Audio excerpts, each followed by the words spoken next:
하빈아, 복음이 무엇이니? 저에게 신학을 공부해보지 않겠냐고 물으셨던 중고등부 전도사님이 학부생 시절인 저에게 오랜만에 찾아오셔서 던지신 질문이었습니다. 밥을 잘 먹고 카페에 가서 오랜만에 근황 토크를 하던 중에 갑자기 들어오는 원투펀치 같은 질문에 저는 대답을 하지 못했습니다. 열심히 고민하였지만 끝끝내 답을 내리지 못하고 잘 모르겠습니다 라고 답을 했습니다. 곧 학부 3학년이 될 때인데 복음에 대해 잘 설명하지 못하는 저의 모습에 또 모태신앙으로 20년을 넘게 신앙생활을 했고 교회에서는 나름 모범 학생으로 인정받았던 저이기에 이런 기초적인 질문에 하나 답하지 못한 것은 충격으로 다가왔습니다. 그 이후 시간이 지난 후에 신학을 더 열심히 공부하기 시작했습니다. 충격요법으로 다가올지는 모르겠으나 오늘날에도 크게 다르지 않다고 생각합니다. 복음이 무엇인가, 구원이 무엇인가, 믿음이 무엇인가, 흔히 아는 단어인데요, 익숙하게 아는 단어인데 우리는 잘 설명하지 못합니다. 마치 그것을 파편으로 기억하고 말합니다. 복음은 복된 소식이지요, 즐거운 소식이지요. 구원은 예수 그리스도를 믿으면 받지요. 아주 간략한 정리입니다. 충분히 잘 정리된 답변일 수 있지만 한편으로는 불충분한 답변이기도 합니다. 마치 퍼즐의 일부 조각만을 가지고 전체의 그림을 이해하고 설명하려는 것과 같기 때문입니다. 한번 물어보고 싶습니다. 성도 여러분, 복음이 무엇입니까? 이 질문에 너무나도 할 말이 많으신 분들도 있을 겁니다. 눈이 초롱초롱해져서 5분을 말해도 부족하지요. 1시간을 이야기해도 다 말 못하지요. 혹은 하루를 넘게 줘야 합니다, 이렇게 말씀하시는 분들이 있다면, 반면에 혹자는 간단한 문장 하나, 단어 하나 정도만 말할 수 있을지도 모르겠습니다. 많이 말할 수 있어야 된다, 이렇게 말하는 것은 아닙니다. 우리의 신앙의 기초를 잘 다져서 최소한의 내용은 고백할 수 있어야 한다는 것입니다. 복음이 너무 방대하니까, 복음이 너무 깊고도 심오하니까 정리하기 어려울 수 있습니다. 그러나 최소한 이 정도는 알아야지 하지 않겠는가? 그렇게 오늘 말씀을 통해 같이 살펴보고자 합니다. 저처럼 아무 말도 못하고 무엇부터 이야기해야 하지, 무엇을 말해야 하지, 이런 어려움이 없도록 우리가 복음을 바르게 알길 소망합니다. 그 시작은 구원이 무엇인지 같이 살펴보면서 바울이 말했던 복음을 살펴보길 소망합니다. 우리는 복음을 믿고 구원을 받습니다. 아멘이십니까? 우리의 신앙의 기초적인 고백입니다. 복음을 믿고 구원을 받는다. 그렇다면 구원은 무엇입니까? 구원이란 용어는 일반적으로 사용할 때 사전에서 정의하기로는 어려움이나 위험에서 구하여 주는 것을 말합니다. 그래서 그런지 많은 종교에서 구원에 대해 말합니다. 일상 중에 사용하는 표현이 많지는 않지만 몇 개 있습니다. 구원병이라는 표현이 있습니다. 전쟁 중에 사용하는데요, 전투 중에 고립되어서 어려움에 처한 부대원들을 구출하기 위해, 구원하기 위해 보내는 부대를 구원병이라고 합니다. 또 야구에서는 구원투수라고 있습니다. 선발투수가 지쳐서 공을 던지는 힘이 약해지거나 정확도가 떨어질 때에 대신 올려보내는 투수입니다. 구원투수의 경우는 경기를 안정적으로 지켜내기 위해 올라가게 됩니다. 즉 선발투수가 어려움에 빠질 때에 건져내어주는 역할을 합니다. 그렇다면 우리가 성경에서 말하는 구원은 무엇이겠습니까? 어떤 어려움이나 어떤 위험에서 건져내어 주시는 것이겠습니까? 그것은 우리의 죄의 문제에서 건져내어 주십니다. 마태복음 1장 21절입니다. 아들을 낳으리니 이름을 예수라 하라. 이는 그가 자기 백성을 그들의 죄에서 구원할 자이심이라 하니라. 아멘. 성경은 우리에게 가르쳐 주기를 자기 백성을 그들의 죄에서 구원한다, 우리의 죄의 문제에서 건져내어 주시는 게 구원인 것입니다. 우리가 구원의 문제를 말할 때에는 다른 것이 아니라 우리의 죄의 문제에 대해서 말해야 합니다. 죄로 인해 영적으로 죽었고 육적으로는 죽을 수밖에 없는 우리를 건져내어 영생을 허락하여 주셨습니다. 그렇다면 이 구원은 어떻게 받습니까? 그랬을 때에 앞서 고백했던 것처럼 복음을 믿음으로 말미암아 구원을 받습니다. 즉 복음이 우리에게 구원의 재료인 것이죠. 문제는 우리 안에 복음이 무엇인지에 대한 개념이 구원과 마찬가지로 잡혀 있지 않습니다. 복음을 믿으면 구원을 받는데 그 복음은 무엇인지 또 우리가 너무 연약하게 알고 있습니다. 물론 오해하지 말아야 하는 사실은 복음을 우리가 믿어서 구원받는 게 아닙니다. 내가 믿었기 때문에 구원을 받았다는 오해를 하곤 합니다. 마치 믿음을 대가로 구원을 사는 것처럼 오해합니다. 믿으면 구원받는다는 것은 구원받은 자들에게 구원받은 증거를 보니 믿음이 있다라는 것을 말합니다. 구원받은 자들에게 구원의 증거를 보여달라 하면은 믿음이 있음을 우리가 확인할 수 있는 것이죠. 그래서 믿으면 구원받는다, 이 말은 다시 말해서 구원받은 자들에게는 믿음이라는 열매이자 증거가 나타나 있구나 생각해야 합니다. 다시 돌아가서 복음을 믿으면 구원을 받는데 이 믿음은 전적으로 하나님의 선물이자 은혜입니다. 에베소서 2장 8절에서 9절 말씀입니다. 너희는 그 은혜에 의하여 믿음으로 말미암아 구원을 받았으니 이것은 너희에게서 난 것이 아니요 하나님의 선물이라. 행위에서 난 것이 아니니 이는 누구든지 자랑하지 못하게 함이라. 아멘. 애초에 죄로 인해서 우리의 전 인격이 부패한 자들이기에 무엇인가 행위를 통하여서, 내가 믿는 행위를 통하여서 구원을 받는다는 것은 불가능합니다. 죄로 인해 죽은 자가 어떻게 움직이겠습니까? 죄로 인해서 우리의 전 영역이 부패하였고 무능력한데 어떻게 하나님의 선을 행할 수 있겠습니까? 착한 일을 할 수 없다, 이렇게 말하는 것이 아닙니다. 착한 일은 할 수 있습니다. 그러나 하나님이 보시기에 만족할 만한 선, 구원에 이를 만한 선을 우리가 행할 수 있냐 했을 때에 그렇지 않다는 것입니다. 결국 우리로서는 할 수 있는 일이 없고 오직 유일한 방법인 우리 하나님께서 은혜로 부르셔서 우리를 살리셔야만 합니다. 복음을 듣고 믿음을 주셔서 구원하셨습니다. 우리는 그러니 이것을 자랑하지 못하는 것입니다. 내가 한 것은 없고 우리 주님께서 선물로 주신 믿음으로 말미암아 구원을 받습니다. 그렇다면 우리에게 믿음이란 열매요 증거를 맺게 하는 이 복음은 무엇입니까? 원어적 의미를 우리는 잘 압니다. 헬라어로는 유앙겔리온, 영어로는 굿뉴스, 복된 소식, 즐거운 소식이라고 합니다. 이 유앙겔리온은 우리가 복음이라 하여 기독교적 용어로 생각하지만 로마 시대에는 꼭 그렇지만도 않았습니다. 좋은 소식이 꼭 그리스도에 관한 소식이 아니었습니다. 다른 소식에도 유앙겔리온이라는 표현이 사용되었습니다. 그 중에서 대표적인 예시는 황제에 대한 소식과 승리에 대한 소식이었습니다. 황제가 새롭게 즉위하였을 때, 혹은 황제가 새로운 칙령을 발표했을 때에, 선포했을 때에 그것이 기쁜 소식이었습니다. 황제에게 아들이 태어났을 때에도 복음이 선포되었습니다. 전쟁에서 승리하였을 때에도 복음이 선포되었던 것이죠. 우리가 승리하였다. 이런 복음을 기독교적 용어로 사용하면서 황제보다 더 좋은 소식이다, 이런 맥락으로 복음을 선포한 것은 아닙니다. 물론 우리에게 복음으로 말미암아 구원해 주시는 것을 생각했을 때에 더 기쁜 소식인 건 맞습니다. 즐거운 소식인 건 맞지만 그것보다 비교했을 때에 더 좋은 것이라는 어떤 설득을 위해 제자들은 사용하지 않았습니다. 좋은 소식으로 그저 선포했을 뿐입니다. 사도 바울은 유앙겔리온이라는 이 복음이라는 명사를 총 60번을 사용했습니다. 신약 성경에 복음이라는 이 명사가 76회 사용되는데 그중 60번이 바울이 사용했다면 바울이 얼마나 복음의 진심이었던가, 복음의 열심을 가졌던 건가, 그것을 알 수 있습니다. 물론 동사로 복음을 전하다 이런 표현이 더 많이 반복적으로 언급되었을 것입니다.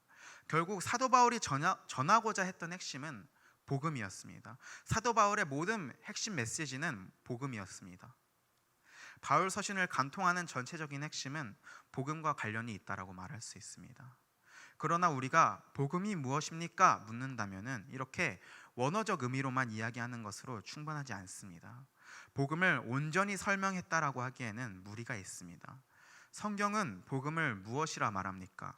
로마서 1장 16절을 같이 읽도록 하겠습니다. 내가 복음을 부끄러워하지 아니하노니 이 복음은 모든 믿는 자에게 구원을 주시는 하나님의 능력이 됨이라. 먼저는 유대인에게요 그리고 헬라인에게로다. 아멘. 복음은 모든 믿는 자에게 구원을 주시는 하나님의 능력입니다. 조금 전에 구원은 죄에서 건져내어 주시는 것이다, 이렇게 말하였습니다. 그렇다면 이것을 같이 읽는다면은 복음은 모든 믿는 자에게 죄에서 건져내어 주시는 하나님의 능력입니다. 우리의 복음은 모든 믿는 자들을 죄에서 건져내어 주시는 하나님의 능력이라는 사실을 믿어야 할 줄 압니다. 하나님의 방법은 복음을 믿음으로 죄로 인해 죽은 우리를 살려내는 것, 건져내는 것입니다. 복음을 믿기만 하면은 구원하여 주겠다라고 하나님이 선포하셨습니다. 그렇다면 복음이 어떤 의미인지 원어적 의미도 알겠고 성경의 말씀도 알겠는데 그 내용이 무엇인가 우리가 알아야 할 줄 압니다. 복음을 무엇을 믿어야 하는가에 대한 질문이 남은 것이죠.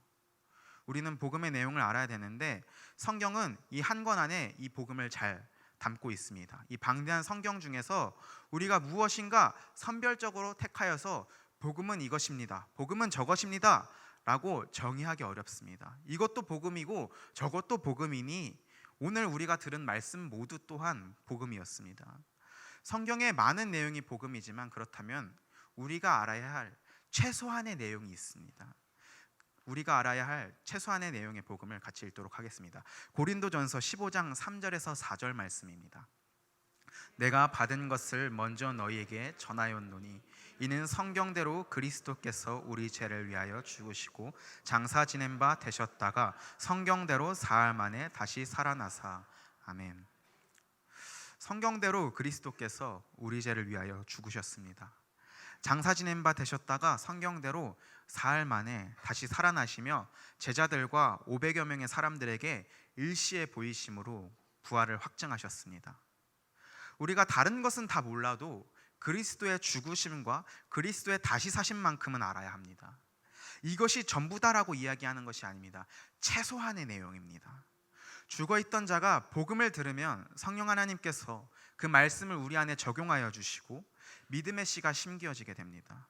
그러면 그 믿음의 씨가 말씀을 먹고 자라나게 되며 장성하여 내가 누구인지 깨닫게 됩니다. 이것이 신앙생활의 기초적인 원리인데, 그렇다면 우리가 복음의 최소한의 내용을 알았다면 이제는 점점 더 알아가는 것이지 이것으로 충분하네, 끝, 이렇게 간편하게 생각해서는 안 됩니다. 오히려 더 말씀을 배우는 자리를 사모해야 하며 말씀을 들을 수 있는 자리를 교회 안에서 사모해야 합니다. 또 생각할 것은 그리스도의 죽으심과 다시 사심이 가지는 신학적인 의미가 결코 적지 않습니다. 간단하게 그리스도께서 죽으셨다, 다시 사셨다 이렇게 표현하였지만 그 내용에 깊고도 풍부한 내용이 있습니다. 그 최소한의 내용조차도 우리는 이해하기 위해서는, 배우기 위해서는 성령 하나님께 가르쳐 달라고, 이것을 깨닫게 하여 달라고, 나의 안에 적용하여 달라고 기도하고 소망해야 됩니다. 우리는 하나님의 형상으로 지식과 감정과 의지를 가진 존재입니다. 그렇게 우리의 지식은 하나님을 알아가는 것에 힘써야 합니다. 하나님을 점점 더 많이 알아가야 합니다. 최소한의 내용으로는 만족해서는 안 됩니다. 하나님을 알아가는 것에 더 큰 기쁨이 있고 넘쳐가는 성도님들 되시길 축복합니다. 그리하여서 하나님을 더 사랑하고 하나님을 더 기뻐하고 그런 감정을 가진 채 그 들은 말씀에 대해 그 복음의 말씀에 의지적으로 순종하는 성도님들 되길 축복합니다. 그리스도의 죽으심과 다시 사심이 가지는 의미가 무엇인지 알아야 합니다. 간단히 말해서 이것을 공효라고도 표현합니다. 그리스도의 공효, 공로와 효과의 줄임말인데요. 그리스도의 죽으심과 다시 사심이 공로라면은 그로 말미암아 우리가 신자가 누리는 효과가 있다는 것입니다. 그리스도께서 우리 죄를 대신하여서 십자가에 단번에 죽으셨고 우리의 죄와 사망의 값을 지불하셨습니다. 거기서 끝난다면은 이제는 우리가 의와 생명을 얻기 위해 율법을 달성해야만 합니다.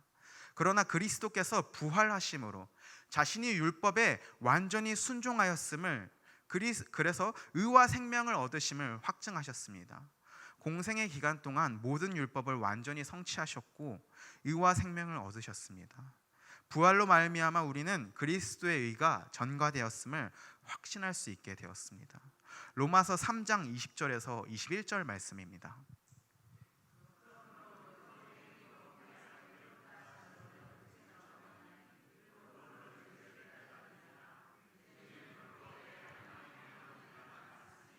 율법과 선지자들에게 증거를 받은 것이라. 아멘. 과거에는 율법을 성취하여야만 의와 생명을 허락하셨습니다. 그러나 이제는 하나님의 의가 나타났습니다. 이는 다른 것이 아니라 예수 그리스도께서 율법을 온전히 순종하셔서 얻으신 의를 말합니다. 물론 우리 주님 죄가 없으시고 의로우신 분입니다. 더 이상 무엇인가 의를 얻기 위해 행하실 것이 필요하신 분은 아니십니다. 그러나 그 의를 우리에게 주시기 위해 율법에 순종한 것이죠. 그래서 우리가 그 의를 얻는 방법은 다른 것이 아닙니다. 믿음으로 얻습니다. 그러니 복음을 믿는다는 것은 그리스도의 십자가의 죽으심과 다시 사심, 이 공로와 효과를 믿는 것, 기대는 것입니다. 그리하여서 그리스도께서 우리의 죄와 사망의 문제를 해결하여 주시고 이제는 의와 생명을 우리에게 주셨다는 사실을 믿는 것입니다. 계속해서 살펴보면 하나님께서 이 복음의 내용을 믿으라 라고 명령을 주셨습니다. 또한 그에 따른 약속 또한 주셨습니다. 고린도전서 15장 2절 말씀입니다. 너희가 만일 내가 전한 그 말을 굳게 지키고 헛되이 믿지 아니하였으면 그로 말미암아 구원을 받으리라. 아멘. 복음을 굳게 지키고 헛되이 믿지 않아야 한다는 명령을 주셨습니다. 그렇다면 약속으로 구원을 받습니다. 우리는 복음을 오늘날 너무나 자의적으로 이해하고 파편적으로 이해합니다. 하나님께서 말씀하시지 않은 것을 말씀한다던가 하나님이 말씀하신 것을 감추어 말하기도 합니다. 내 입맛에 유리한 대로 말하기도 합니다. 많은 이단들이 복음을 가지고 장난치는 이유도 이와 같습니다. 우리 하나님께서는 복음을 굳게 지키라 라고 말씀하십니다. 헛되이 믿지 않아야 된다라고 말씀하십니다. 시대가 흐를수록 복음에 대한 가치는 점점 값싸진다고 학자들은 말하고 있습니다. 미국의 대표적인 복음주의 학자인 에이든 토저 목사님은 이렇게 말씀하셨습니다. 복음이 독이라면 쥐도 하나 죽일 수 없을 만큼 희석되었고 복음이 약이라면 감기 하나 낫게 할 수 없을 만큼 희석되었다. 즉 우리가 복음을 전해야 한다. 복음을 믿어야 한다. 오직 의인은 복음을 믿음으로 말미암아 산다라고 말하지만 복음이 점차 무뎌지고 있습니다. 그래서 독인데도 쥐를 죽일 수 없습니다. 약인데도 감기 하나를 낫게 하지 못하게 되었습니다. 오늘날 우리의 현상입니다. 복음을 설명하지 못하고 복음을 이해하지 못한 채 자꾸 가치 없게 여기고 있습니다. 많은 교회들이 복음을 전하지 않은 채 종교적인 열광들만 가득 채우기도 합니다. 예배 시간에 진리가 선포되기보다는 찬양의 시간이 점점 길어지며 설교 시간에는 말씀 대신에 뮤지컬이 들어오긴 합니다. 찬양 시간에는 기뻐 뛰지만 말씀 시간에는 졸려서 잠을 자기도 합니다. 이 씁쓸한 상황이 우리의 복음의 가치를 어떻게 여기는가를 잘 보여주고 있는 상황입니다. 이 복음의 말씀이 살아있고 활력이 있어 좌우의 날선 어떤 검보다 예리하여 혼과 영과 및 관절과 골수를 찔러 쪼개야 하는데 듣는 이로 하여금 무감각하게 종교적 열광에만 심취하게 만들었습니다. 그래서 삶에서 구원받은 자다운 삶의 모습이 나타나지 않게 되었습니다. 우리를 바라보면 하나님이 드러나고 하나님이 영광 받으셔야만 하는데 그렇지 못한 현실이 되었습니다. 하나님의 말씀은 그런 능력이 있지만 우리가 말씀을 해석하는 능력을 상실해 나가며 복음을 전하게 되는 것에 자꾸 물을 타서 희석시키거나 독이라면 쥐를 죽일 수 없고 약이라면 사람을 살릴 수 없게 되는 어려운 처지에 직면하게 되었습니다. 그렇기 때문에 우리가 복음을 바르게 알고 바르게 믿어서 굳게 지키길 소망합니다. 내 안에 복음을 잘 정립하길 소망합니다. 복음은 유앙겔리온, 기쁜 소식이자 즐거운 소식이며 모든 믿는 자들에게 구원을 주시는, 또 죄에서 건져내어 주시는 하나님의 능력이라고 하였습니다. 그 복음에는 내용이 있는데 그것은 성경대로 그리스도께서 죽으신 것과 다시 사신 것이라고도 하였습니다. 우리가 최소한 그리스도의 죽으심과 다시 사심은 알아야 하며 점점 신자로서 하나님을 아는 지식을 늘려나가야 합니다. 마지막으로는 그 복음에는 명령과 약속이 있다고 하였습니다. 이 복음을 헛되이 믿지 않고 굳게 지키면 구원을 받는다. 우리 안에 복음의 이 간략한 사실만이라도 잘 기억하여 하나님에 대해 더 알아가길 소망합니다. 그렇다면 이제는 우리에게 이 복음으로 말미암은 구원을 받았는가, 구원의 실증이 있는가 확인하시길 바랍니다. 복음의 내용을 굳게 지키고 헛되이 믿지 않으면 구원을 받는다고 약속하셨기 때문에 나는 구원의 실증이 있는가 확인해야 합니다. 실제적인 증거가 있는지 확인해야만 합니다. 나는 믿으니까 구원받았다, 혹은 교회 다니니까 구원받았다가 아니라 그 복음을 들어 믿어 구원받았는지 확증하길 바랍니다. 고린도후서 13장 5절 말씀입니다. 너희는 믿음 안에 있는가? 너희 자신을 시험하고 너희 자신을 확증하라. 예수 그리스도께서 너희 안에 계신 줄을 너희가 스스로 알지 못하느냐? 너희는 버림받은 자니라. 아멘. 우리가 구원받은 자라면 점차 열매를 맺습니다. 장성하여 우리가 그리스도인이라는 정체성을 깨닫게 됩니다. 점점 신앙이 성장해 가는 것이죠. 우리가 신앙의 연수가 점차 차올랐음에도 복음과 구원과 믿음에 대해서 잘 설명하지 못하고 구원은 받았는지 확증하지 못한다면 우리는 다시 복음을 듣고 주님 앞에 나아가야 할 것입니다. 복음을 잘 설명하지 못하니, 구원을 잘 설명하지 못하니 당신은 구원받지 않았습니다, 이렇게 말하는 것이 아닙니다. 구원은 오직 하나님의 주권의 영역이기 때문에, 그러나 우리가 참 신자라면은 신자다운 장성의 단계를 밟아나가는 것이 마땅하기에 나의 신앙을 날마다 점검하고 확증해 나가길 소망합니다. 이런 맥락에서 기독교 신앙은 추상적이라든가 비이성적이라든가 모호하지 않습니다. 우리의 신앙은 신비적인 요소가 없는 것은 아니지만 신비에 의존하는 신앙도 아닙니다. 오히려 체계적이며 명료합니다. 또 끊임없이 확인하고 점검하고 돌아보는 신앙입니다. 혹여나 우리 안에 구원과 복음에 대한 바른 이해가 결핍되어 있다면 다시금 복음을 듣고 받아들여야 합니다. 사도 바울은 복음을 전하기 위해 평생을 헌신하였습니다. 자신이 처한 환경을 상관하지 않고 복음을 전하는 것이 최우선의 사명이었습니다. 그것이 과제였습니다. 그렇다면 우리는 얼만큼 복음에 대해 알고 있으며 얼만큼 복음을 증거하고 있으며 복음을 살아내고 있는가 다시금 돌이켜봐야 할 것입니다. 바울은 복음을 부끄러워하지 않았습니다. 이것은 바울이 복음을 부끄러워했다는 누군가의 모함을 자신이 변호하기 위해 한 말이 아닙니다. 오히려 이 부정적인 표현을 통해 긍정적인 말을 하고자 하는 비유적인 표현이었습니다. 바울은 복음을 부끄러워하지 않았다. 바꿔 말하면 나는 복음을 자랑스럽게 여긴다고 선포하고 있는 것입니다. 나는 복음이 자랑스럽다. 왜냐하면 복음은 모든 믿는 자들에게 구원을 주시는 하나님의 능력이기 때문입니다. 왜냐하면 복음은 하나님의 의가 나타나서 믿음으로 믿음에 이르게 하기 때문입니다. 칼빈은 바울의 표현에 이렇게 말합니다.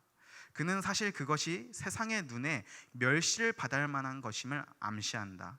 그래서 바울은 그들이 십자가가 불경건한 자들에게 두려움과 비웃음의 대상이 되는 것을 보게 될 때 복음을 평가절하하지 않게 하려고 그들에게 그리스도의 십자가에 가해지는 비난을 받을 준비를 시키는 것이다.